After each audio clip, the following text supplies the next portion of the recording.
As you can see, interdependence meaning to say, sila ay magkaugnay. Pamilihan ng kalakal at paglilingkod. So dito, nagbebenta ang bahay kalakal ng mga produkto na finished product na binibili naman ng bahayan para sa kanilang pangailangan at para mapakinabangan. Mayroong dalawang uri ng pagsukat ng kita sa pambansang ekonomiya. Una, kabuuang halaga ng gastusin ng bahay kalakal at bahayan. So, pangalawa, kabuuang halaga ng kita ng bahay kalakal at bahayan. Sa ikalawang modelo, ang paglago ng ekonomiya ay nakabatay sa pagtaas ng produksyon. Upang maitaas ang produksyon, kailangan marami ang magagamit na salik ng produksyon. Bukod dito, kailangan maitaas din ang antas ng produktibidad ng mga salik. Sa makatuwid, kailangan ng paglago ng kapital. Kailangan dumami ang oportunidad sa trabaho, kailangang malinang ang produktibidad ng lupa. Kailangan mapag-ibayo ng entrepreneur ang kanyang kaalaman sa pagpapatakbo ng negosyo. Sa ganitong kalagayan, tataas ang mga kita ng sambahayan at bahay kalakal. So kapag marami ang nagnegosyo sa ating bansa, bukod sa maraming mapoproduce na mga produkto na kailangan at magagamit ng mamamayan, so kapag maraming napoproduce, marami ang magbabayad ng buwis at mas sisigla ang ating ekonomiya. Kapag maraming trabaho ang sambahayan, so kapag lahat ng mamayan ay may trabaho, so mas maganda ang ekonomiya kasi mas marami ang magbabayad ng buwis, marami ang employed at marami ang may trabaho. So kumbaga, mas sisigla ang ekonomiya kasi lahat ay kumikilos.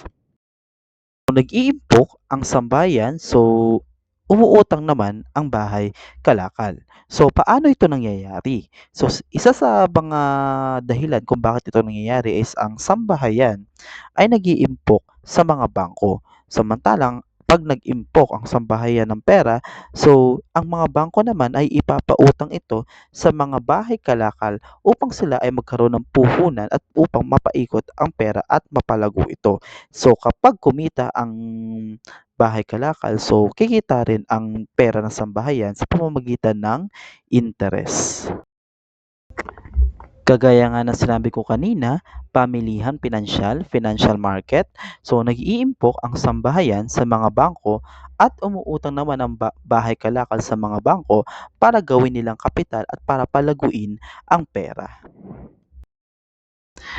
May dalawang paraan ng pagtatakda ng kita sa pambansang ekonomiya.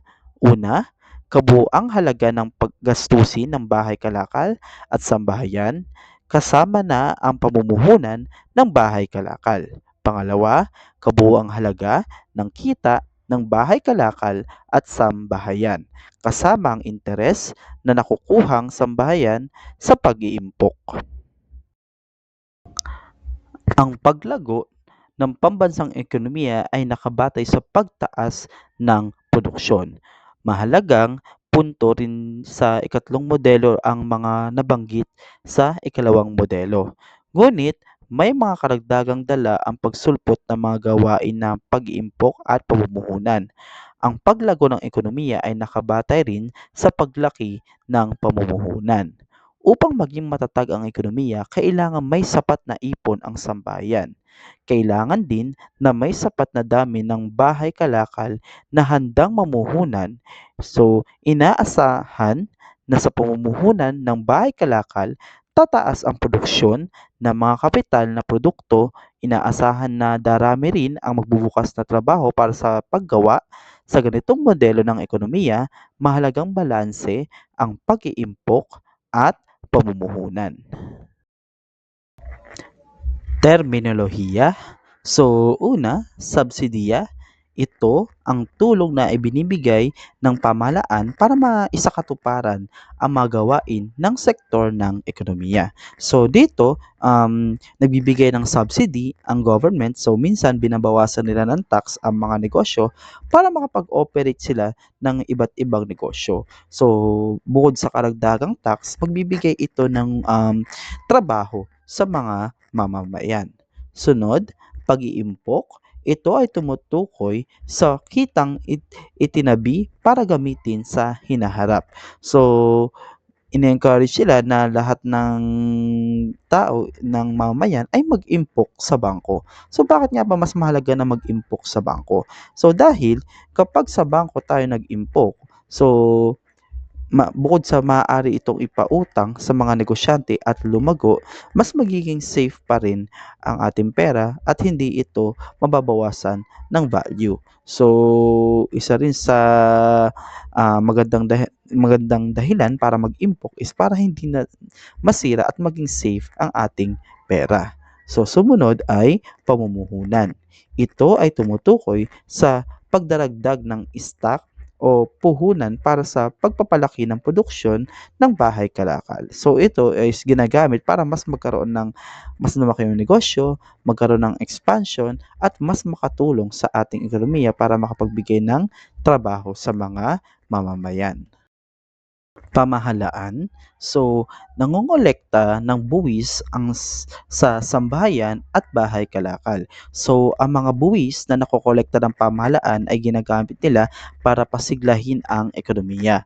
Nagbibigay ng iba't ibang serbisyo sa mamamayan at naggagawa ng mga infrastructure na pwedeng magagamit ng mamamayan. So, nagkakaloob ng produkto at serbisyo pampubliko. So sila yung nagsiserve or nagbibigay ng pangangailangan ng publiko gamit ang mga buwis na nakolekta nila sa bahay kalakal at sa sambahayan.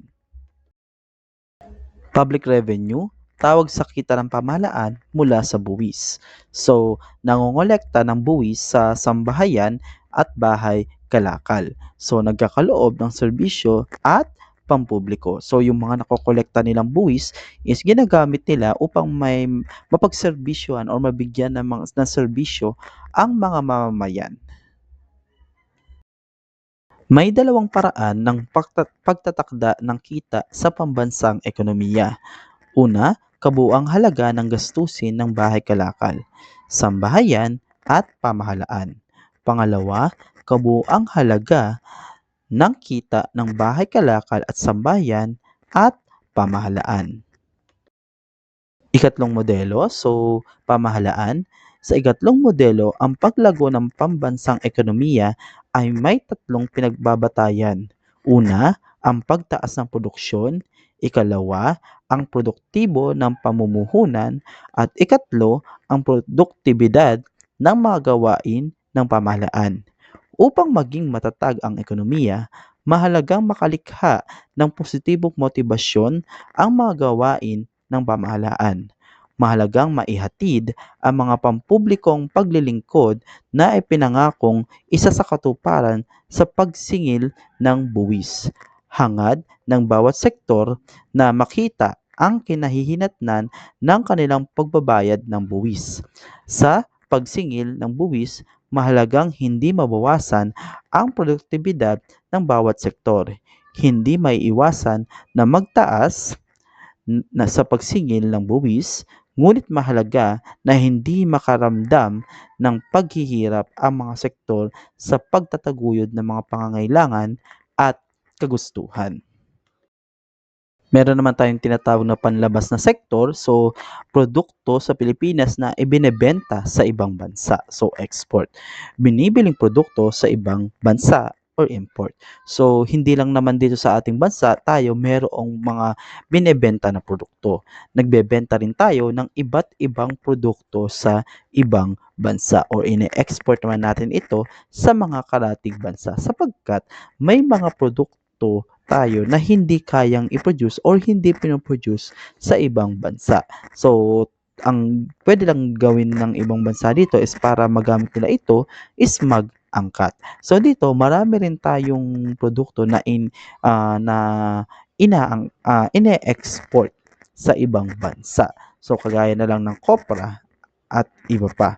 So dito, malaki rin yung kita na nakukuha ng pamahalaan. So malaki din yung kinikita nila na naibibigay nila na pangserbisyo sa mga mamamayan. At doon na nagtatapos ang ating aralin. May mga katanungan po ba? Kung meron lang kayong tanong, so mag-message lang kayo sa aking page. So natuto po ba? May questions po ba? Maraming salamat. Hanggang sa muli. Bye!